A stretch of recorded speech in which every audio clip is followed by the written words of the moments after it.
Hello student, welcome to my YouTube channel. आज के इस वीडियो में हम बात करेंगे केमिस्ट्री के मोस्ट आईएमपी वन वर्ड जो हमारी बोर्ड एग्जाम में सबसे ज़्यादा पूछे जाते हैं। तो स्टूडेंट, हमारा जो फर्स्ट नंबर का क्वेश्चन है वो है the number of mole of solute present in 1 litre volume of solution is called. तो हमारा आंसर होने वाला स्टूडेंट सही है मोलरिटी। क्या होगा आंसर सही हमारा? मोलरिटी। सेकेंड नंबर का जो हमारा क्वेश्चन है, ए solution which is distilled without changing its composition is called. तो स्टूडेंट हमारा करेक्ट आंसर होगा एजियोट्रॉपी। क्या होगा? एजियोट्रॉप। थर्ड नंबर का क्वेश्चन है the molarity of pure water is.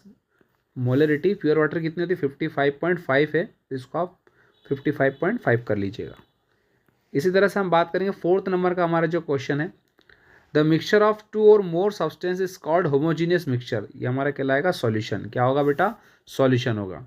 Fifth number का हमारे पास जो क्वेश्चन है, on what do the colligative properties of a solution depend. तो स्टूडेंट हमारा जो करेक्ट आंसर होगा on the number of particles या कहें कि मॉलिक्यूल्स। कॉलिगेटिव प्रॉपर्टीज किस पर डिपेंड होती है? नंबर ऑफ पार्टिकल्स पर या कहें कि नंबर ऑफ मॉलिक्यूल्स को भी सॉल्यूट के। देन हमारे पास आता है कोलरास लॉ। तो यहाँ पर हमने लिख रखा राइट द कोलरास लॉ। तो कोलरास लॉ क्या होता है वो आपको यहाँ पर राइट करना है इसका। तो कोलरास लॉ क्या लिखते हैं बेटा? हम लिखते हैं lambda M infinite equal to lambda A plus infinite plus lambda B minus और इनफाइनाइट। ये हमारा कोलरास लॉ है। यहाँ पर एक्स वाई पर लगा लीजिए तो ये कोलरास लॉ हमारा हो जाता है। ठीक है स्टूडेंट, तो इसी तरह से हम बात करते हैं क्वेश्चन नंबर 7 की। क्वेश्चन नंबर 7 हमारे पास क्या दिया हुआ है, right the chemical formula of rust. Rust का हमें क्या करना है? केमिकल फार्मूला लिखना है। तो क्या होता है हमारा करेक्ट आंसर? क्या होगा? Fe2O3 dot XH2O। यहाँ पर लिखेंगे हम 4H2O की जगह क्या करेंगे हम? XH2O लिखेंगे तो हमारा करेक्ट आंसर हो जाएगा। 8 नंबर का, a device which convert chemical energy into electrical energy is called. ऐसा डिवाइस आपको बताना जो केमिकल एनर्जी को काहे में कन्वर्ट करता है? इलेक्ट्रिकल एनर्जी में। तो हमारा करेक्ट आंसर होगा इलेक्ट्रोलाइटिक सेल। क्या होगा हमारा करेक्ट आंसर? Electrolytic cell. 9 नंबर की अगर हम बात करते हैं, the reaction in which both oxidation reduction occurs simultaneously is called. जब हमारे पास कोई ऐसी रिएक्शन जिसमें ऑक्सीडेशन रिडक्शन साइमल्टेनियसली होता है बेटा, तो उसको बोला जाता है रेडॉक्स रिएक्शन। क्या बोलते हैं हम उसको? Redox reaction. देन स्टूडेंट हम बात करते हैं 10 नंबर का क्वेश्चन हमारे पास है, what is the basis reaction of corrosion. Corrosion generally किस प्रोसेस को फॉलो करते हुए यहाँ पर होता है? तो वो क्वेश्चन है हमारा। तो आंसर हमारा रहेगा ऑक्सीडेशन। क्या रहेगा हमारा आंसर? ऑक्सीडेशन। क्वेश्चन नंबर 11 की बात करते हैं, द स्लो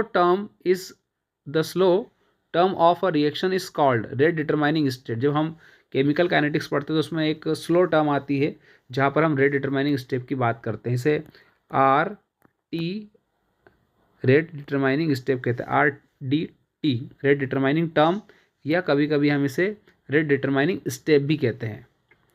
देन स्टूडेंट हमारे पास 12 नंबर का क्वेश्चन है। 12 नंबर का जो क्वेश्चन है उसकी अगर अपन बात करते हैं तो हमारे पास लिखा राइट द अर्नियस इक्वेशन। हमें अर्नियस इक्वेशन लिखना है। तो ये थोड़े से मिस्टेक है इसमें, इसको करेक्ट करेंगे आप। अर्नियस इक्वेशन क्या होती है हमारे पास?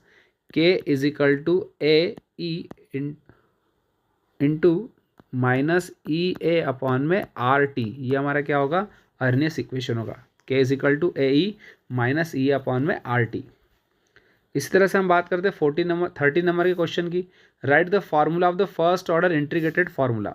फर्स्ट ऑर्डर रिएक्शन का इंटीग्रेटेड आपको फार्मूला लिखना है। तो क्या होगा स्टूडेंट हमारा formula? K is equal to 2.303 divided by T log 10 A upon में A माइनस एक्स। ये हमारा क्या हो जाएगा? फर्स्ट ऑर्डर रिएक्शन का इंटीग्रेटेड फार्मूला। देन स्टूडेंट इसी तरह से हम बात करते हैं 14 नंबर के क्वेश्चन की, पिक्रिक एसिड का हमें यहाँ पे क्या लिखना है? फार्मूला लिखना है। तो पिक्रिक एसिड का फार्मूला कैसा होता है? ये आप बनाएंगे बेंजीन, इसके ऊपर आप लगाएंगे फिनॉल और OH लगा देंगे मतलब, और फिर यहाँ लिखेंगे हम NO2, यहाँ भी आप लिखेंगे NO2 और यहाँ भी आप क्या लिख देंगे? NO2 लिखेंगे। तो इस तरह से हमारा पिक्रिक एसिड का फार्मूला बन जाता है। स्टूडेंट हमारे पास आता है फिर 15 नंबर का क्वेश्चन। 15 नंबर का क्वेश्चन हमारे पास क्या है? 15 number, what is the energy required for the completion of a reaction called. तो किसी भी रिएक्शन को कंप्लीट करने के लिए जो एनर्जी की रिक्वायरमेंट है उसे हम क्या कहते हैं बेटा? Activation energy. क्या कहते हैं? Activation energy. क्वेश्चन नंबर 16 है हमारे पास, the solution of AgCl2 and Ki is called. तो हम इसे बोलेंगे नेजलर रिएजेंट। क्या बोलते हैं बेटा हम इसको? नेजलर रिएजेंट के नाम से इसको जानते हैं। क्वेश्चन नंबर हमारे पास आता है 70 नंबर के क्वेश्चन की जब अपन बात करते हैं तो हमारे पास लिखा हुआ है what is called lunar caustic. Lunar caustic का फॉर्मूला क्या होता है? AgNO3 या कहीं की सिल्वर नाइट्रेट के नाम से इसको जानते हैं हम लोग। क्वेश्चन नंबर 18 है among the elements of d block zinc does not show variable valency why. जो जिंक होता है वो डी ब्लॉक एलिमेंट है लेकिन उसके बाद भी वेरिएबल वैलेंसी क्यों नहीं शो करता है? तो हमारा जो करेक्ट आंसर है वो है due to completely filled d orbital. जो जिंक होता है उसका डी ऑर्बिटल क्या होता है? कंप्लीटली फिल्ड होता है, जिसकी वजह से वेरिएबल वैलेंसी रिप्रेजेंट नहीं करता है। क्वेश्चन नंबर 19 है हमारे पास how many unpaired electron are there in F+3। तो F+3 में कितने अनपेयर्ड इलेक्ट्रॉन है? तो हम बोलेंगे स्टूडेंट 5। कितने होंगे? 5 होंगे।